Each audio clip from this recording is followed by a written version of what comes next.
Assalamualaikum warahmatullahi wabarakatuh. Selamat pagi semuanya, Mbak Ara, Mas Hari, dan Mas Dedi, serta Mas Ari juga.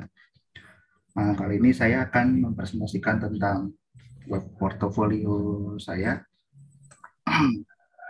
Kurang lebih tampilannya seperti ini. Untuk URL-nya bisa diakses di indra-portfolio.herokuapp.com. Boleh Nah, tulis nggak itunya di bawah chatnya, jadi bisa Chat aja. oke.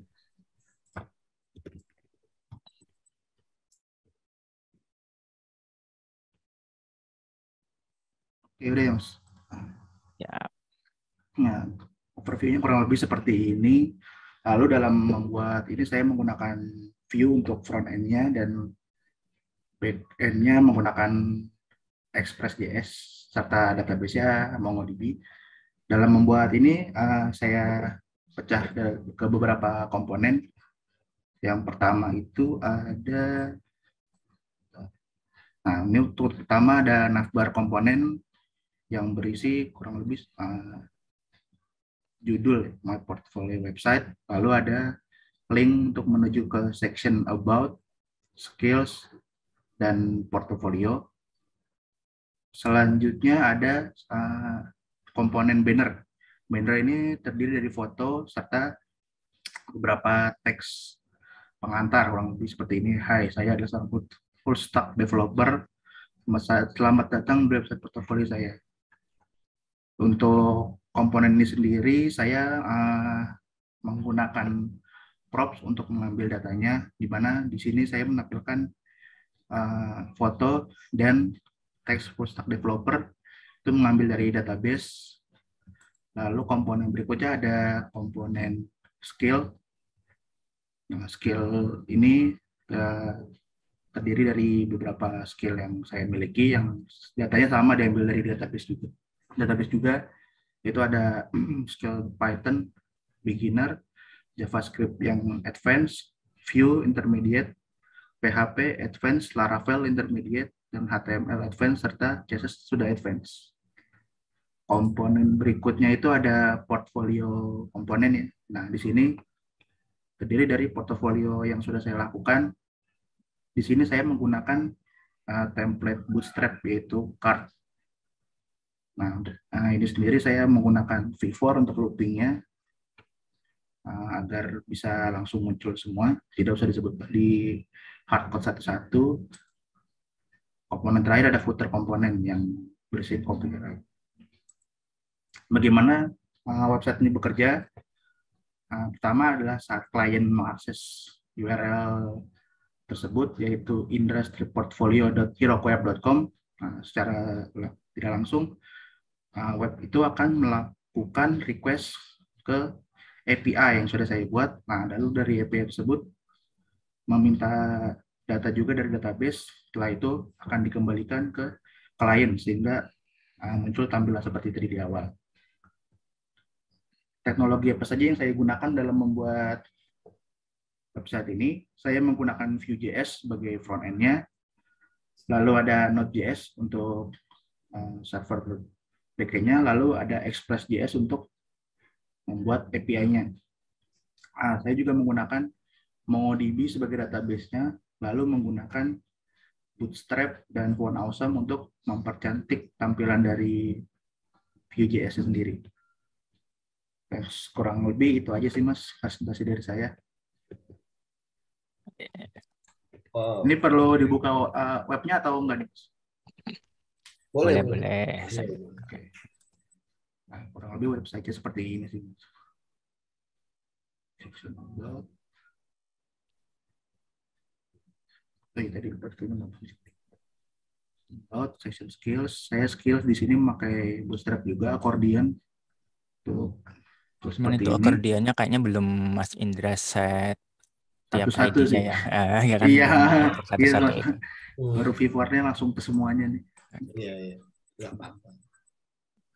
Lalu ini portfolio untuk linknya sendiri begitu diklik, maka dia akan langsung ke repo GitHub saya di tampilan tab baru. Oh, oke. Coba di itu Mas di apa? Di show in spec deh biar layarnya mengecil aja. Mau ngeliat tampilan mobilenya. Nah, oke. Scroll atas. Kalau untuk tampil mobil begitu tampilannya mengecil, navbar tadi bakal berubah jadi ini sih, untuk jadi sidebar. Oh, ini navbarnya bikin nggak pakai itu ya, nggak pakai navbarnya bootstrap nih. Iya, Bootstrapnya dipakai buat cut doang berarti. iya, kata sama akordenya aja sih. Nih, oke bagus sih jadi. Oke, soalnya navbarnya bootstrap itu khas. Kita Iya. bisa langsung tahu, oh ini pakai navbarnya bootstrap nih.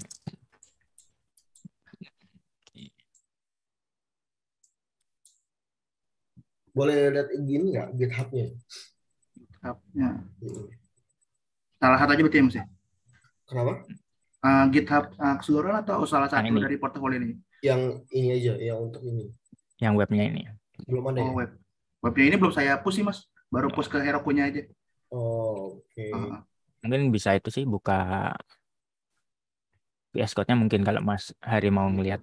Oh, iya, aku sebenarnya mau lihat itunya. Apa? Ya, bukain Mas. Komit-komitnya gitu. Hmm. Apa aja gitu, kok kesulitannya. Kan di situ kelihatan. Ini webnya ini sendiri bisa dimasukin portfolio loh Mas Indra. Kemarin lupa pas mau push ke itunya. Oke, oke. Hmm. Oke, mungkin aku nanya aja sih, kenapa memutuskan buat membuat website gitu ya dari Vue.js, terus kenapa pemilihan database-nya pakai Node.js, karena sebenarnya udah ada Python juga gitu yang diajarkan gitu. Terus itu dulu sih kenapa memilih stack-stack yang tadi dijelasin Mas Indra gitu ya. Ada Vue, ada Node.js, terus ada MongoDB. Nah, itu kenapa milih itu gitu. Kalau dari saya sendiri, kenapa pilih Vue.js? Karena kalau dari yang sudah saya coba sejauh ini sih untuk front end bagi saya sendiri lebih simpel menggunakan Vue, karena untuk yang seperti React untuk itu sih saya belum pelajari lebih lanjut sih. Kalau untuk Vue sudah Mungkin lebih itu ini, apa back-end-nya kan kemarin kita ada belajar Plus dan pas dan Express, terus ya, database ada MySQL dan Mongo. Nah, dari dua itu alasannya Mas Indra memilih back-end-nya pakai Express, database-nya pakai Mongo itu kenapa? kalau untuk data backend-nya kenapa saya pilih Express, karena menurut saya Express.js itu lebih simpel dalam penggunaan serta kita bisa ngatur sendiri dalam route-nya, jadi lebih apa ya bahasanya, lebih mudah untuk diatur sendirilah karena nggak terpaku pada template yang udah ada sendiri dari Express.js-nya. Terus kalau untuk MongoDB, kenapa saya pilih MongoDB? Karena untuk MongoDB ini kan dia database berbentuknya array, jadi saya jadi lebih mudah sih di view-nya untuk pengambilan datanya. Ya Kalau langsung dari JSON saya, gitu ya. Jadi nggak perlu iya kamu betul. convert encode decode. Iya betul. Karena kemarin nyoba sebenarnya saya sempat nyoba pakai MySQL, tapi di datanya itu kayaknya perlu dikonvert dulu, dan itu Ya, nyobain sih gagal. kalau MySQL sebelum ditampilkan harus kamu convert JSON dulu. Iya betul. Oke. Oke, mungkin dari ini mungkin ya. Terus ada lagi mungkin kesulitannya apa kalau selama pengerjaan ini apa?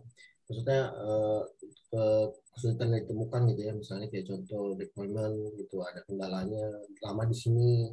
Terus ketika kamu ada kendala ini, apa yang kamu harus lakukan kayak gitu?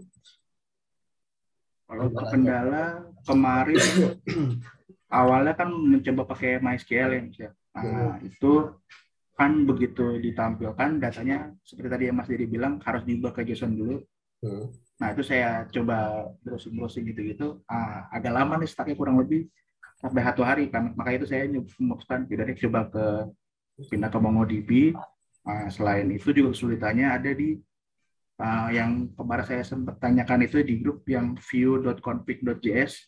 Hmm. Nah, di view saya sih nggak kebaca sih, jadi saya browsing aja. Lalu ada yang saya nemu link, katanya sih bisa dicoba langsung di index.js-nya aja di Vue.js-nya, jadi proxy-table dimasukin ke situ. Kalau saya coba cara itu berhasil sih. Oke. Itu untuk yang deployment ya. Iya betul. Oke. Lebih itu aja sih kalau yang saya hadapi. Pengerjaan berarti berapa lama nih Mas Indra? Pengerjaan yang saya benar-benar saya komit untuk pengerjain sih kurang lebih dari hari Senin sampai hari Kamis sih sudah selesai semua. Oh, Yes, mantap. oke. Hmm. Oke. Oke. Mungkin dari kita udah cukup. Udah cukup menjawab sih. Cuman saya kurang satunya aja lihat GitHub-nya ya. Jadi aku bisa lihat komit-komitnya juga sih harusnya. Kalau kan kalau misalkan nanti kalau di dunia pekerjaan tuh ya yang dilihat itu yang pertama adalah pull request. Terus nanti orang review codingannya Mas Indra gini ya seperti apa gitu ya. Terus juga melihat komit-komitannya gitu. Kalau lebih baik kalau kata orang membuat suatu PR itu komitnya bisa lebih sedikit, bisa lebih banyak. Ada yang lebih senang komitnya banyak, ada yang senang komitnya dikit gitu. Nggak kayak misalnya ganti label terus kita komit gitu, nggak gitu. Tapi kita coding dulu, benar-benar apa? Benar-benar keseluruhannya sudah sampai di mana gitu dan selesai gitu ya, baru kita komit gitu. Cuman aku rasa good job gitu ya, websitenya juga berjalan dengan baik, database juga berjalan dengan baik dan bisa sukses juga deployment. Oke, good. Oke, mungkin dari kami ya cukup sih kalau Mas Indra. Ya, thank you buat presentasinya. Nanti mungkin apa namanya dikabari lagi lah. Oke, lanjut. Nanti kalau Mas Indra ada GitHub-nya kan sebenarnya kita bisa apa bantu misalnya kita fork untuk kalau ada yang perlu diimprove kita itu ya kita bonus lah ini. Aku sebenarnya tadi pinginnya kalau ada GitHub-nya, oh ini kayak tadi mau akordionnya kayaknya ini ada kurang pas nih ya. Bisa aku bantu di situ tuh sebenarnya. Paling langsung saya hapus nih Mas nih sambil nunggu Langsung ya Mas biar Arif lebih presentasi sih balik. Iya, Siap siap. siap siap siap. Oke Mas siap. Oke.